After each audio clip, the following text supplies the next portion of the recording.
It was laughter, a woman's laughter, light and melodic, echoing from the master bedroom she and Rodney had designed together. Dorothy Brown, 7 months pregnant and carrying a bag of organic groceries, stood frozen in the marble foyer of her own home. The scent of an unfamiliar, expensive perfume, something sharp and floral, not her subtle vanilla, clung to the air. Then she saw them, a pair of impossibly high, blood-red stilettos kicked carelessly onto the Persian rug. They weren't hers, and in that silent, suffocating moment, Dorothy knew her life was a lie. The western Massachusetts air was thick with the late August humidity, promising a thunderstorm that had yet to break. Dorothy felt a similar pressure building inside her chest as she pushed the heavy oak door shut behind her. The click of the lock sounded like a gunshot in the cavernous silence, a silence immediately betrayed by another ripple of that musical laughter from upstairs. Her hands, slick with sweat, tightened on the paper grocery bags. Kale, quinoa, prenatal vitamins, the mundane ingredients for a life she thought was real. She set the bags down on the polished granite island in the kitchen, her movements slow, deliberate, as if she were a visitor in a museum of her own life. Everything was pristine. The stainless steel Sub-Zero refrigerator, the gleaming Wolf range, the custom cabinetry that cost more than her parents' first house. Rodney Searles demanded perfection, and Dorothy had, for 10 years, been the perfect curator of his perfect world. Her bare feet made no sound on the cool travertine floors as she moved towards the grand, curving staircase. Her heart hammered against her ribs, a frantic drumbeat against the soft, steady rhythm of the baby kicking inside her. Breathe, Dorothy. Just breathe. But the air was too thin, stolen by the woman upstairs. Halfway up the stairs, she heard his voice, low and laced with an amusement she hadn't heard directed at her in years. Easy, Tanya. We have time. She's at her yoga class. Tanya. The name was a shard of glass in her throat. Tanya Dykes, the new VP of marketing at Rodney's private equity firm. Dorothy had met her once at a company gala. She was young, sharp, with a predatory smile and a designer dress that seemed poured onto her body. Dorothy had felt matronly and invisible beside her then, and now she understood why. She reached the top of the stairs, her hand tracing the cool, smooth wood of the banister. The door to their bedroom was ajar. Pushing it open felt like pushing open the door to a tomb, and there they were. Rodney, her husband of a decade, the man whose child she carried, was standing in only his suit trousers, his back to her. Before him, perched on the edge of their bed, was Tanya Dykes, clad in a black silk robe that Dorothy recognized as her own. The red stilettos in the foyer now made a horrifying kind of sense. Tanya was laughing, tilting her head back as Rodney leaned in to kiss her neck. The world went silent. The blood rushing in Dorothy's ears drowned out every sound except the frantic thumping of her own heart. Rodney, her voice was a rasp, a dry leaf skittering across pavement. It was barely a whisper, but it cut through the moment like a surgeon's scalpel. He froze. His head snapped up, and he turned slowly, his eyes widening in a fleeting expression of panic before settling into a familiar mask of annoyance. It was the same look he gave her when she overcooked his steak, or when a stock he'd invested in dipped by 1/4 of a point. "Dorothy," he said, his voice level, controlled. "What are you doing home so early?" Tanya Dykes slid off the bed, clutching the silk robe tighter around herself. Her face, a mask of expertly applied makeup, showed a flicker of triumph. She wasn't ashamed. She was victorious. "My class was cancelled," Dorothy said, her gaze locked on Rodney. She could feel the baby shifting, a turmoil of limbs mirroring her own inner chaos. "Obviously, I should have called first. I seem to be interrupting." Rodney ran a hand through his perfectly coiffed dark hair. He took a step towards her, away from Tanya, a subconscious act of distancing. Look, Dory, let's not be dramatic. It's not what it looks like. The lie was so blatant, so insulting, it almost made her laugh. Not what it looks like, she repeated, her voice trembling. She gestured with a shaking hand towards Tanya, who was now watching them with a detached curiosity, like a scientist observing rats in a maze. Then what is it, Rodney? What exactly am I looking at? It was a mistake, he said, his tone shifting from annoyance to placating. It was his deal-closing voice, the one he used to charm investors and crush opponents. Tanya was just... We had a stressful week. It meant nothing. It meant enough for her to be wearing my robe in our bed. Dorothy shot back, a surge of adrenaline cutting through the shock. Tanya finally spoke, her voice smooth as polished stone. Maybe you should go, Dorothy. Give him some space to think. The sheer audacity of it stole Dorothy's breath. To be told to leave her own home by the woman sleeping with her husband. Dorothy's gaze swung to her. You will not speak to me. You will get your things, and you will get out of my house. Rodney stepped in between them. Enough. Dorothy, calm down. You're pregnant. You can't get this worked up. He was using their baby as a shield, a tool to manage her. Don't you dare, she whispered, the words raw with pain.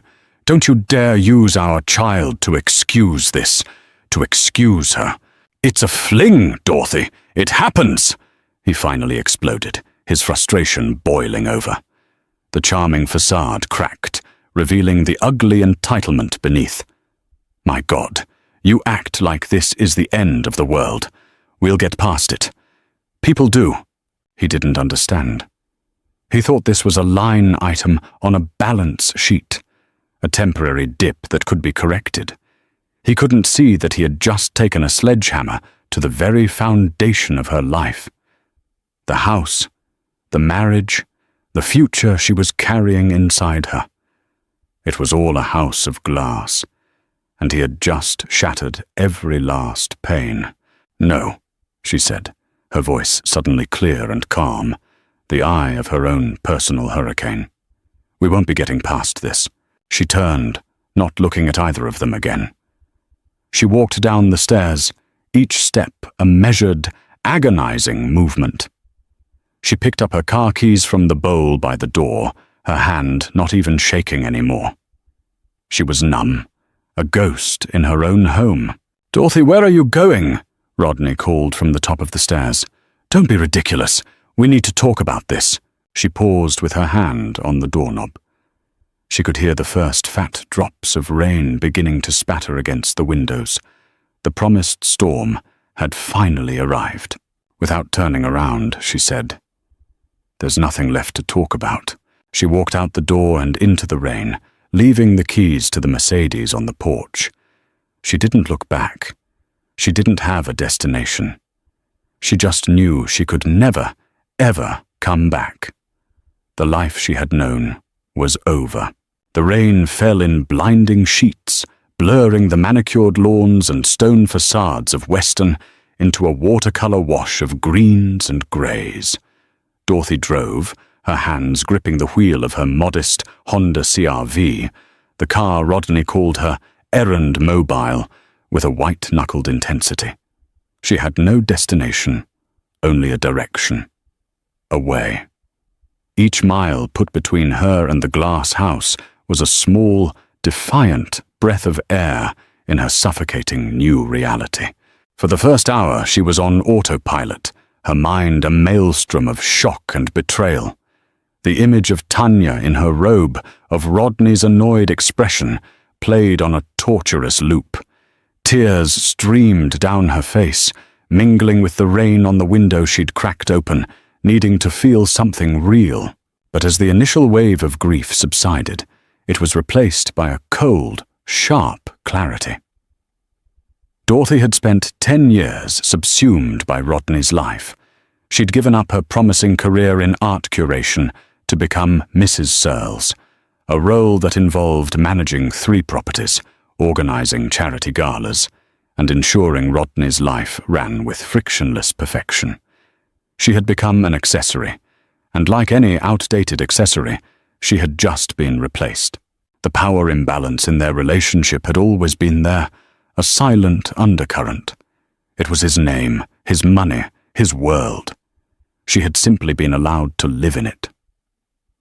Now, cast out, she felt a terrifying, dizzying sense of freedom. He thought she was just a dramatic, hormonal pregnant woman who would drive around the block, cry it out, and come home, ready to talk. He was wrong. Her mind, once occupied with guest lists and dinner menus, began to work with a long, dormant, strategic precision. She pulled into a rest stop on the Mass Pike, the car engine ticking in the sudden quiet. She took out her iPhone, Rodney's face smiling back at her from the lock screen. A photo from Italy last summer. A lie. With a trembling finger, she powered it down. Then, she opened the glove compartment and removed a small, cheap burner phone she'd bought months ago. It wasn't that she had expected this exact scenario, but she had seen the small signs of Rodney's growing detachment, his late nights, at the office, the scent of that same perfume on his suit jacket weeks ago, which he'd dismissed as someone from work. A quiet, nagging instinct had told her to prepare a lifeline, a small act of self-preservation. She had also been quietly siphoning off small amounts from the household account into a separate bank account under her maiden name, Dorothy Brown. It wasn't much by Rodney's standards, just over $50,000, but to her, right now, it was the keys to a new kingdom. She turned on the burner phone and made her first call. It rang 3 times before a calm, familiar voice answered. "Timothy, it's Dorothy." Timothy Johnson had been her best friend in college. A brilliant, kind-hearted history major who had gone on to become one of Boston's most formidable divorce attorneys. They had lost touch after she married Rodney, a drift that Dorothy now realized Rodney had subtly engineered. "Dory, my God, is everything okay?" he asked, his voice instantly laced with concern. The dam broke. The carefully constructed calm shattered, and she began to sob, the ugly, gasping sounds of a heart breaking. "No, Tim. Nothing is okay. I came home. He was with someone. In our bed." She didn't have to say who. Timothy was silent for a moment, letting her cry. There was no pity in his silence, only a deep, anchoring empathy. "Where are you?" "On the pike. I don't know. I just left." "Okay, Dorothy. Listen to me. Don't go to your parents. Don't go to a friend's house. He'll look there first. Find a non-chain hotel, something small, and pay with cash. Your iPhone is off, right?" "Yes." "Good. He can track it. The CRV has a GPS locator tied to his security service. We need to ditch it. Tomorrow I'm going to wire you money from a client trust account. You'll use that cash to buy a used car, something forgettable. In the meantime, I want you to go to an ATM, 3 different ones, different banks, and pull out as much cash as you can from that account you have. Then lay low. Don't call anyone but me, and only from this phone. Are you with me?" His instructions were a lifeline in the storm. He wasn't just offering sympathy. He was giving her a plan. He was giving her back a sense of agency. "Yes, Tim, I'm with you." "Good girl," he said softly. "You're stronger than you think you are, Dory. He never deserved you." Meanwhile, back in Weston, Rodney Searles was growing impatient. After Tanya had hastily dressed and departed in an Uber, a slight smirk still on her face, Rodney had paced the bedroom. He'd called Dorothy's phone a dozen times, each call going straight to voicemail. He called her mother, who hadn't heard from her. He checked the tracker on her car, which showed her on the highway, heading west. Damn it, he muttered. This was more than her usual sulk. It was inconvenient. He had a major merger to close next week. He didn't have time for this domestic drama.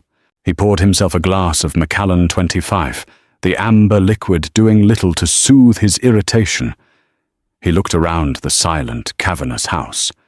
Dorothy's presence was everywhere, in the fresh flowers on the mantel, the curated art on the walls, the stack of baby-name books on the nightstand.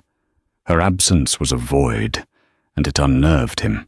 He believed, with the unshakable arrogance of a man who had never truly faced consequences, that this was a negotiation. She was raising the stakes. She would eventually call, demand apologies, a ridiculously expensive piece of jewelry, a trip to Paris. He would capitulate, she would come home, and things would return to normal. He would just have to be more careful with Tanya in the future. He sent her a text message, confident it would eventually be delivered. "Dory, this is insane. Come home. We need to be adults about this. Think about the baby." He had no idea that the Dorothy he was texting no longer existed. Miles away, in a dingy motel room smelling of stale cigarettes and disinfectant, the Dorothy was methodically erasing herself. She withdrew cash, her face obscured by a hoodie. She used the motel's spotty Wi-Fi on a burner laptop to close all her social media accounts. She was a ghost, a phantom. She lay on the lumpy bed, one hand resting protectively on her swollen belly. The baby kicked, a gentle reminder of the life that was wholly hers, the one thing Rodney couldn't touch, couldn't control, couldn't devalue. He thought he had taken everything from her. But as she lay there in the anonymous dark, Dorothy Brown realized she had nothing left to lose.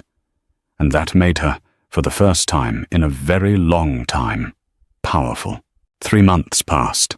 The fiery chaos of that August afternoon settled into the quiet embers of a cold, determined resolve. Rodney's initial annoyance had morphed into a simmering rage. Dorothy had not come home. She had not called. The text messages and voicemails, first placating, then demanding, then threatening, went unanswered. Her credit cards were unused. Her bank account was untouched after the initial cash withdrawals. She had vanished as completely as smoke. He hired a private investigator, a former cop with a bulldog face and a hefty price tag. The man, named Peterson, found the abandoned CRV in a long-term parking lot at a bus station in Albany, New York. The trail went cold there. Peterson assured Rodney that women like Dorothy always surfaced. "They need money, Mr. Searles. They get lonely. They make a mistake. We'll find her." Rodney's life in the glass house continued, but its flawless surface now showed hairline cracks. Tanya Dykes had moved in, her vibrant, modern possessions clashing with Dorothy's classic, understated taste. She filled the closets with her designer clothes and the bathrooms with her expensive perfumes, but her presence felt like a performance.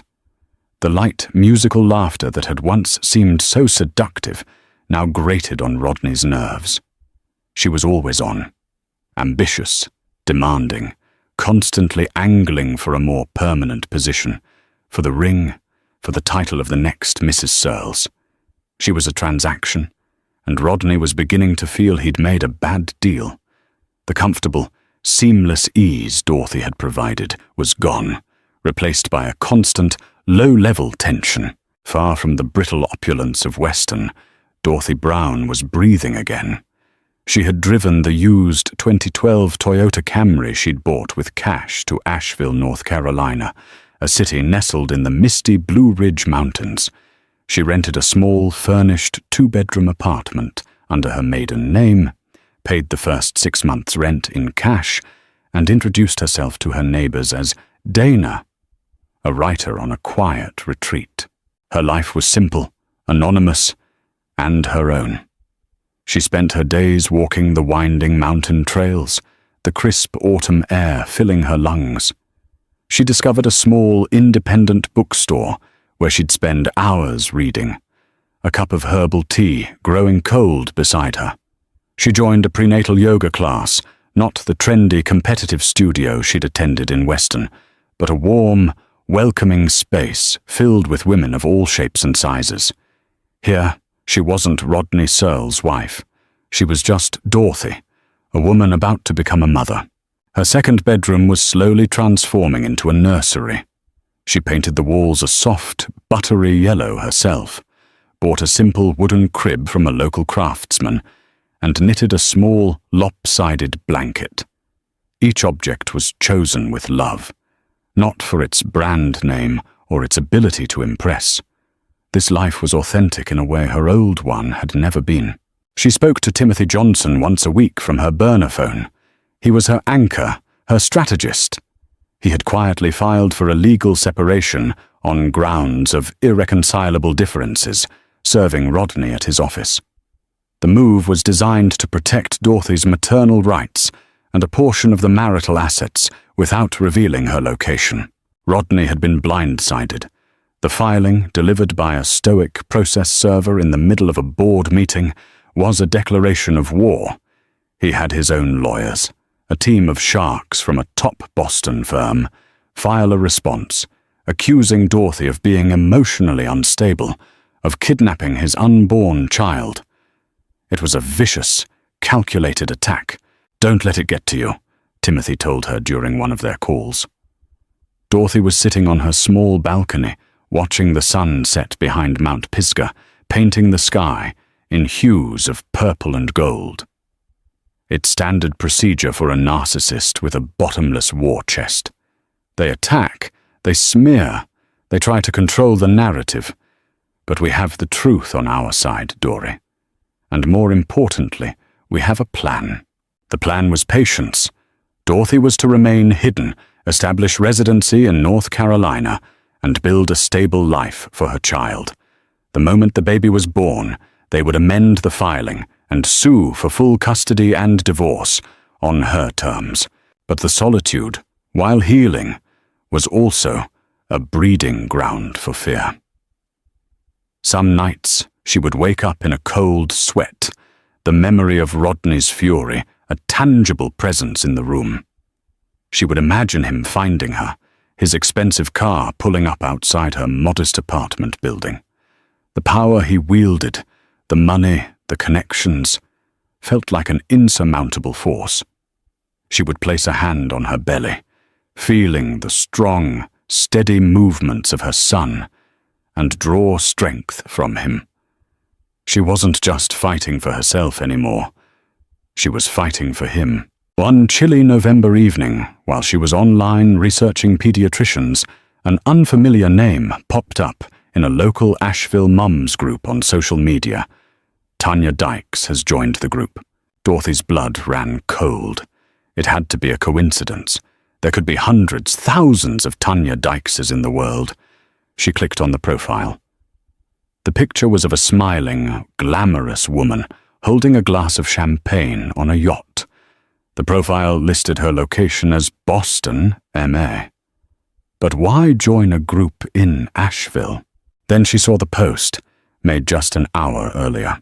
"Hi ladies, my partner and I are thinking of relocating to your beautiful city. He's in finance and can work from anywhere. We're looking for a family-friendly neighborhood with good schools. TIA for any recommendations." It wasn't a coincidence. They knew. Or they were close. The PI must have found something. A digital breadcrumb, a whisper. They were hunting her. The quiet sanctuary she had so carefully built was no longer safe. The storm she had outrun was gathering again, right on her doorstep. The digital intrusion felt like a home invasion. Dorothy stared at Tanya's smiling profile picture, the cheerful emoji at the end of her post a mocking grin. It was a probe, a baited hook cast into the quiet waters of her new life. They weren't in Asheville yet, but they were testing the ground, trying to flush her out. Panic seized her, cold and sharp. Her first instinct was to run again. Pack her bags, get in the car, and drive until the town was a speck in her rearview mirror. She stood up, her hands trembling, and paced the small living room. But where would she go? The world suddenly felt small, and Rodney's reach seemed impossibly long. She clutched her belly, the weight of her son a grounding force. No, she couldn't run forever. Running was what he expected. It was the act of a victim. She had spent the last 3 months building a life, not a hiding place. She would not let them tear it down so easily. She picked up the burner phone and called Timothy. Her voice was tight with fear as she explained what she'd found. "Okay, Dory, stay calm." Timothy's voice was steady, a rock in her sea of anxiety. "This is a tactic. They don't have your address. They probably don't even know for sure that you're in Asheville. Peterson, the PI, probably traced an IP ping or a data point to that geographic area. This is a fishing expedition. They're hoping you'll panic and make a mistake." "What do I do, Tim?" "Nothing," he said firmly. "You do absolutely nothing. You don't engage. You enhance your privacy settings, and you go about your life. But you stay vigilant. Lock your doors. Be aware of your surroundings. They've shown their hand." Now we wait. His confidence was a balm, but a seed of terror had been planted. Every unfamiliar car that drove down her street, every stranger's glance in the grocery store, felt like a threat. The peace she had found in the mountains was gone, replaced by a constant, humming dread. Back in Weston, the decision to probe Asheville had been Rodney's, born of sheer frustration. The PI, Peterson, had hit a dead end after finding the car. But a deep dive into Dorothy's old, deleted browser history had revealed searches from over a year ago for best small cities for artists and mountain town retreats. Asheville had been on the list. It was a long shot, but it was the only lead they had. "So you want me to just have your girlfriend join a mummy group?" Peterson had asked, his tone skeptical. "Mr. Surlis, that's not exactly standard procedure." "Just do it," Rodney had snapped. "Dorothy is predictable. She'll be looking for a community. She'll be nesting. If she's there, she'll see it. It might spook her into making a move." Tanya had been thrilled with the assignment. It made her feel like a partner in Rodney's quest, not just a live-in girlfriend. "Don't worry, Rod," she'd said, curling up next to him on the sofa that Dorothy had chosen. "We'll find her. And then you can finally put this all behind you, and we can move on with our life." But their life was unraveling. The novelty had worn off. Tanya's ambition, which had once seemed exciting, was now exhausting. She constantly talked about the future, marriage, a ring, their own children. She was trying to fit into Dorothy's life, but the fit was all wrong. One evening, during a tense dinner, Rodney, distracted by a business call, had unthinkingly said, "Could you pass the salt, Dory?" The silence that followed was deafening. Tanya's fork clattered onto her plate. "What did you just call me?" she asked, her voice dangerously quiet. "It was a slip of the tongue, Tanya. For God's sake. It's been months, Rodney. She's gone. Why is she still living in your head?" Tanya stood up, her chair scraping against the floor. "I'm not her replacement. I'm not a placeholder you keep around while you obsess over your runaway pregnant wife. You need to choose. It's her or it's me." The ultimatum hung in the air. For a fleeting moment, Rodney felt an overwhelming sense of exhaustion. He was tired of Tanya, tired of the lawyers, tired of the search for Dorothy.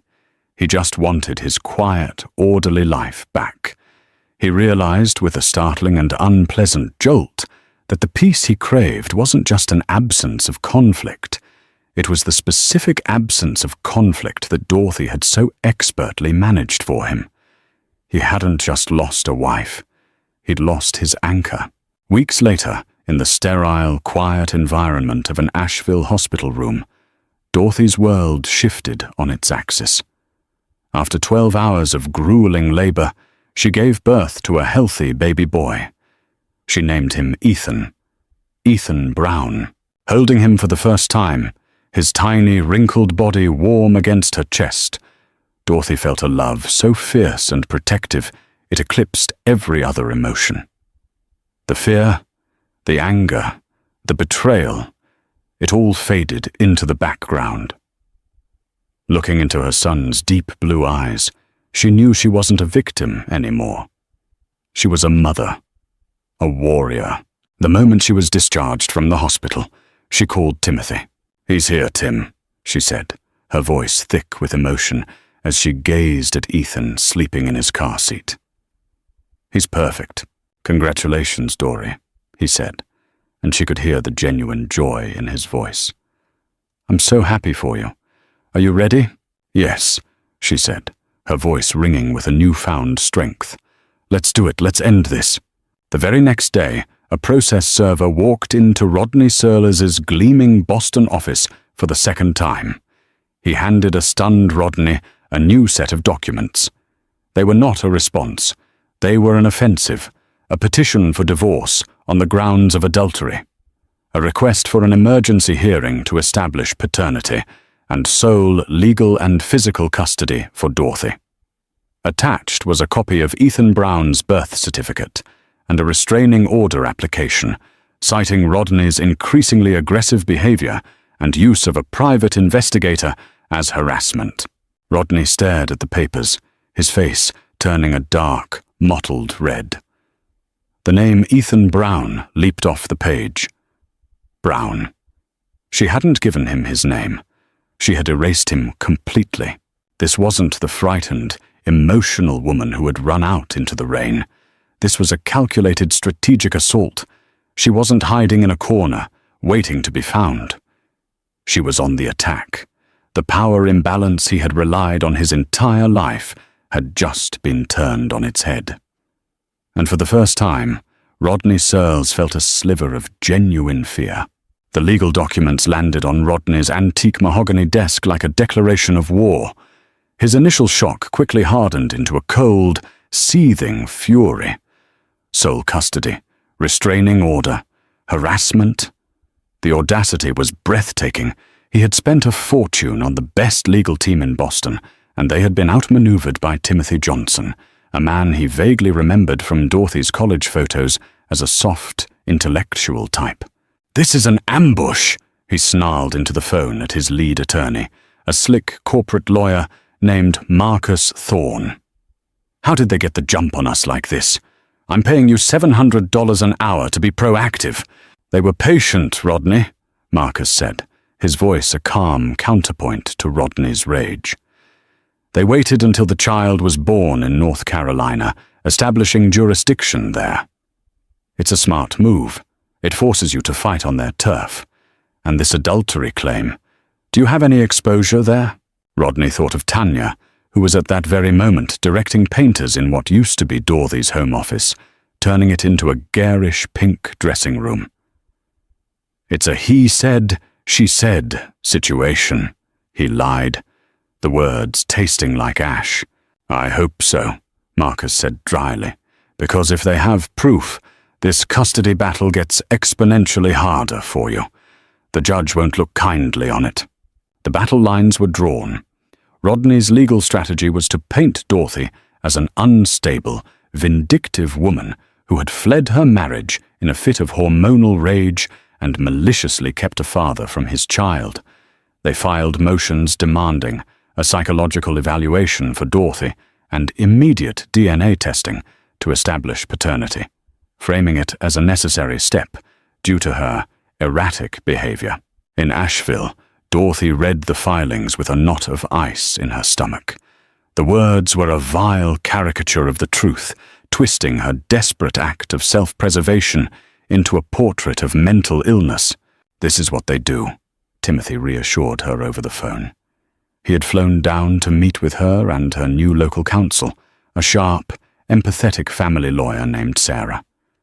"They throw mud, hoping some of it will stick, but we have something they don't. The truth. And we have proof. The proof was a simple, devastating thing. The day Dorothy had left, after Rodney had gone downstairs to see Tanya out, Dorothy had instinctively gone back upstairs. In a daze, she had seen Rodney's laptop open on his desk. On the screen was his calendar. Open to that day was an appointment. 2 p.m., Tanya. But it wasn't the appointment itself that was damning. It was the fact that it was a recurring weekly appointment, stretching back 6 months. With a trembling hand, she had taken her old iPhone, the one she would later abandon, and taken a clear, time-stamped photograph of the screen. It wasn't just a one-time mistake, as he'd claimed. It was a long-term, calculated affair. "We hold on to this for now," Timothy advised. "We don't play our best card at the beginning of the game. Let him build his fortress of lies. We'll knock it down when it matters most." The preliminary hearing was scheduled to take place via video conference, a cold and impersonal forum for such a deeply personal war. Dorothy sat at the polished table in Sarah's office, Ethan sleeping peacefully in a carrier at her feet. She wore a simple navy blue dress, her hair pulled back neatly. She looked composed, a stark contrast to the unhinged woman described in Rodney's legal filings. On the large screen, she saw him for the first time in nearly a year. He looked thinner, his face etched with lines of stress and anger. He sat in a high-tech conference room, flanked by Marcus Thorne and 2 junior associates. He refused to look at her, his gaze fixed stonily on the judge's image at the top of the screen. The hearing was a brutal, clinical dissection of her life. Rodney's lawyer painted her as a flighty, emotional housewife who had abandoned a loving, supportive husband. They presented her disappearance as proof of her instability. When it was Sarah's turn, she spoke with a calm, methodical precision. "Your Honor, my client, Ms. Brown, did not abandon her marriage. She fled a toxic and unsafe environment for herself and her unborn child. She left her home on August 28th of last year after discovering her husband, Mr. Searles, in the marital bed with his subordinate, Ms. Tanya Dykes." Rodney flinched on screen, a barely perceptible tightening of his jaw. Marcus Thorne immediately objected. "Objection, Your Honor. These are unsubstantiated and inflammatory allegations." "On the contrary, Your Honor," Sarah continued smoothly, "we have evidence that Mr. Searles was engaged in a long-term affair with Ms. Dykes, evidence we are prepared to present at trial. My client left to protect her child from the emotional distress of a volatile situation created entirely by Mr. Searles." The judge, a stern-faced woman in her 60s, peered over her glasses. "Mr. Searles, is it true that Ms. Dykes is currently residing with you in the marital home?" Rodney hesitated. Marcus whispered something in his ear. "Yes, Your Honor," Rodney said through gritted teeth. "She is a colleague who was in a difficult housing situation. I was offering her support. The lie was so pathetic, so transparent, that Dorothy almost felt a flicker of pity for him. He was a king with no clothes. The judge's expression was unreadable. "The court orders a DNA test to confirm paternity immediately. A guardian ad litem will be appointed to represent the interests of the child, Ethan Brown. Ms. Brown will retain temporary sole physical custody.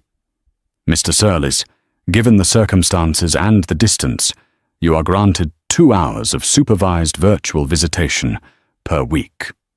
We will reconvene in 90 days to review the findings." It was a small victory, but it felt monumental. They hadn't fallen for his lies. As the video conference ended, Rodney's image lingered on the screen for a moment before blinking out. For the first time, his mask of controlled fury had slipped, replaced by a look of pure, undiluted shock. He had used his power and money to bully and control everyone in his life.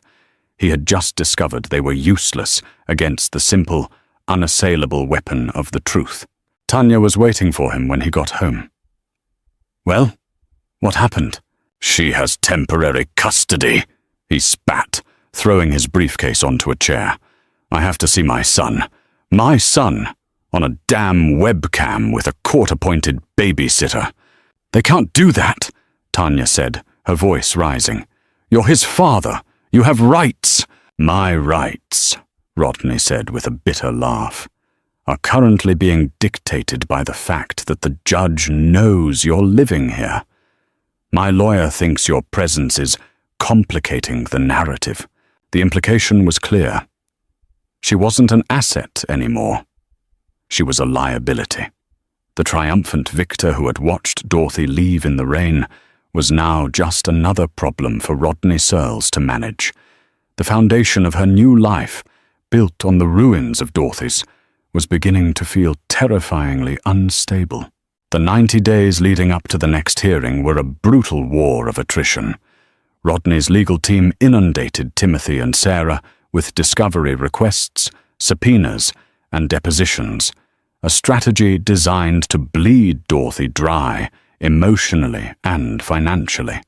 They subpoenaed her college transcripts, her old employment records, even the prenatal yoga instructor in Asheville, looking for any scrap of information they could twist into a sign of instability. But Timothy had prepared her for this. Dorothy's life was an open book, and it was a book filled with quiet competence and stability. She had a master's degree in art history. Her old boss at the museum provided a glowing reference. Her neighbors in Asheville described her as a kind, devoted mother. The mud Rodney slung refused to stick. Meanwhile, the court-appointed guardian ad litem, a thoughtful and experienced social worker named Mrs. Gable, conducted her investigation. She interviewed Dorothy at length in her small, sunny apartment, observing her gentle, attentive interactions with Ethan. The home was modest but clean, safe, and filled with love. Her video conference with Rodney was a different story.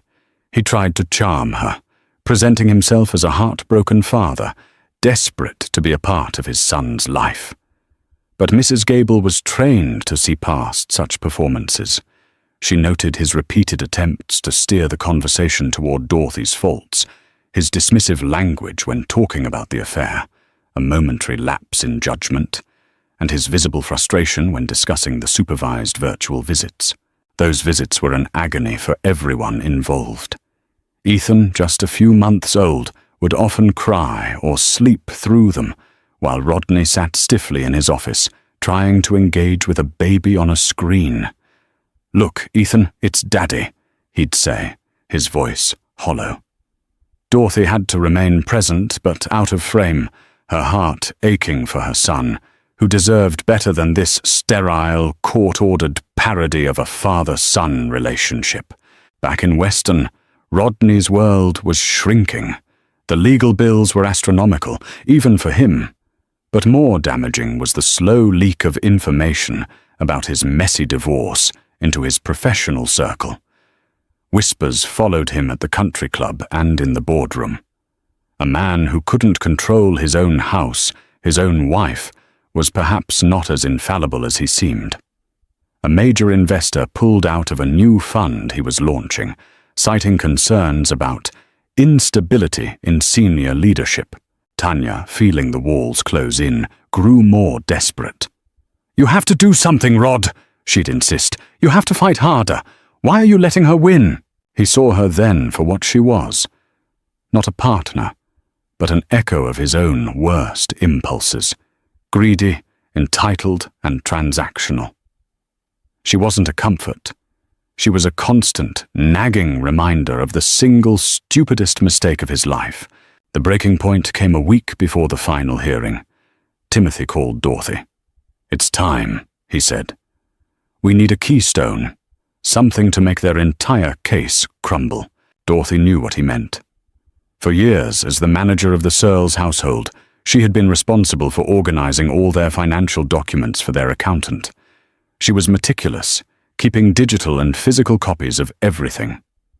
One year, she had noticed a strange recurring wire transfer of $100,000 every quarter to a shell corporation in the Cayman Islands called Searles Strategic Holdings. When she'd asked Rodney about it, he'd been uncharacteristically vague and angry. "It's complex investment stuff, Dory. You wouldn't understand. Don't worry about it." Sensing his agitation, she hadn't pushed, but she had made a copy of the statements, filing them away with a vague sense of unease. She had given that file to Timothy months ago. His forensic accountants had been quietly digging ever since. Rodney has been systematically hiding marital assets in that offshore account for the last 5 years, Timothy explained. It's a classic case of financial fraud against a spouse. But it's worse than that. The source of the funds is questionable. It seems to be linked to an insider trading investigation the SEC has been sniffing around for the past year. If this information were to be shared with, say, the U.S. Attorney's Office, he let the implication hang in the air. This was the keystone. This wasn't just about adultery or custody anymore. This was about Rodney's freedom. Timothy Johnson requested a settlement conference with Rodney and his lawyer. They met in a neutral conference room in Charlotte. Dorothy was not present. Timothy would be her sword and shield. Timothy laid it out. Not with malice, but with cold, hard facts. He presented the photograph of the calendar, proving the long-term nature of the affair. He presented the glowing report from the Guardian ad litem. And then he slid a single piece of paper across the table. It was a bank statement from Searles Strategic Holdings. Rodney's face went pale. Marcus Thorne looked at the statement, then at his client, his eyes narrowing. "Here is our settlement offer," Timothy said calmly. "Dorothy gets sole legal and physical custody of Ethan. Rodney gets supervised visitation in Asheville 4 times a year at his own expense. He will pay a substantial, fixed amount in child support until Ethan is 21. In addition, Dorothy will receive 50% of all declared marital assets. In exchange for her signature on this agreement, that file," he tapped the bank statement, "remains a private matter between us." It was checkmate. Marcus Thorne looked at Rodney, whose arrogant facade had completely crumbled. He was a cornered animal. "Take the deal, Rodney," the lawyer advised in a low voice. Rodney left the conference room a broken man. He drove back to Weston in a daze. When he walked through the front door, Tanya was there, a glass of wine in her hand. "How did it go?" she asked, a hopeful lilt in her voice. "It's over," he said, his voice flat. "She won. She won everything." He slumped onto a sofa, the fight gone out of him. He looked at Tanya, at the pink dressing room down the hall, at the life he had chosen. It was all a cheap imitation, a hollow prize. Tanya stared at him, at his defeat. She had hitched her wagon to a star, and the star was falling from the sky. There would be no ring, no Mrs. Searles title, no access to the limitless funds she had dreamed of. He was damaged goods. Without a word, she turned and walked upstairs. An hour later, she came down with 2 suitcases. She didn't look at him as she walked to the door. "Where will you go?" he asked, the question devoid of emotion. "Don't worry about me," she said, her voice hard. "I always land on my feet."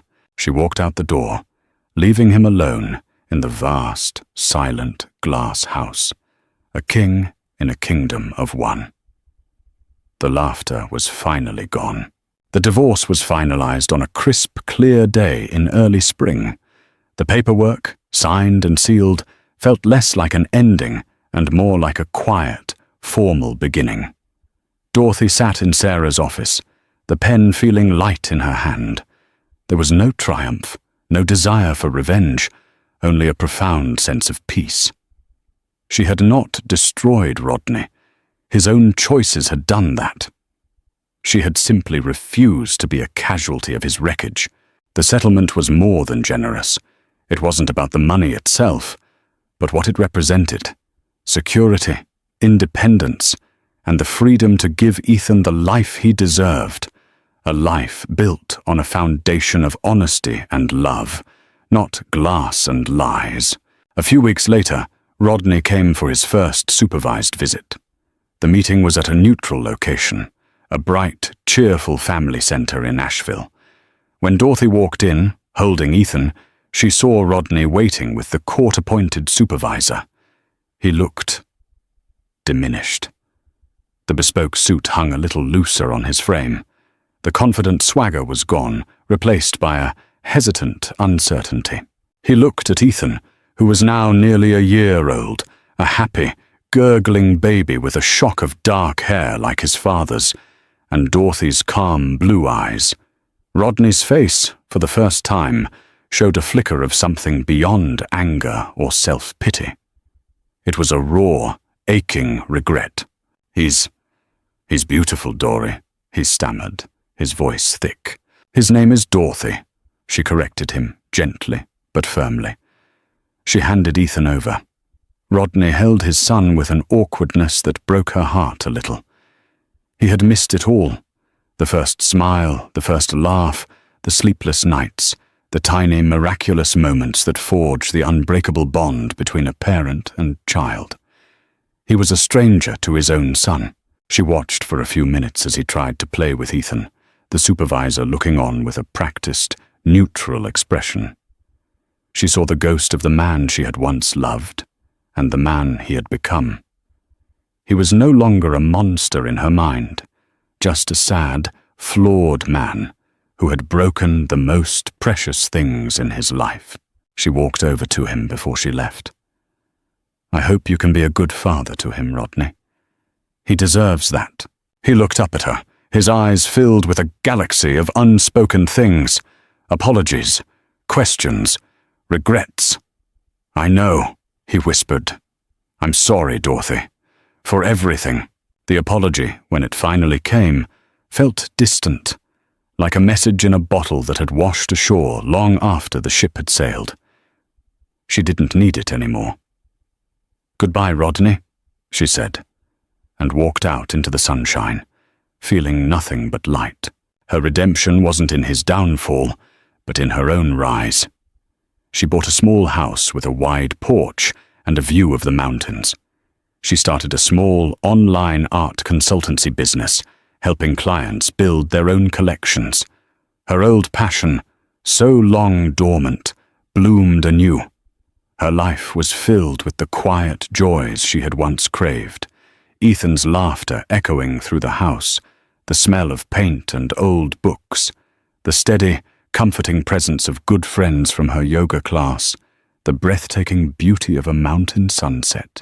She had walked out of the glass house with nothing but the clothes on her back and the child in her womb. She had been stripped of her name, her home, her security, but in losing everything, she had found herself. She was not Mrs. Dorothy Searles, the millionaire's wife. She was Dorothy Brown, a mother, a businesswoman, a survivor.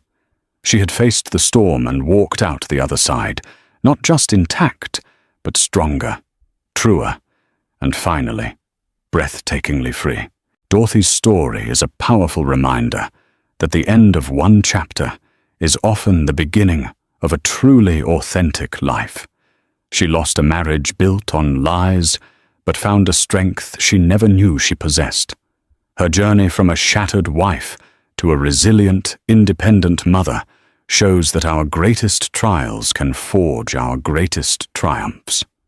It's a testament to the fact that true wealth isn't measured in dollars, but in peace, self-respect, and the courage to build a future on your own terms. What did you think of Dorothy's incredible transformation? Could you have found the strength to do what she did? Let us know in the comments below. Her story is one of betrayal, but ultimately of profound redemption and the quiet victory of a life well lived. And that wraps up today's story. Now we want to hear from you. Where are you watching from? Drop your city or country in the comments, and let's see how far these stories reach. If this story moved you or gave you chills, give it a like, share, and subscribe for more powerful stories. One last thing. Rate the story from 1 to 10 in the comments. Your feedback helps us bring you even better ones next time. Thanks for watching. We appreciate you being part of this storytelling journey.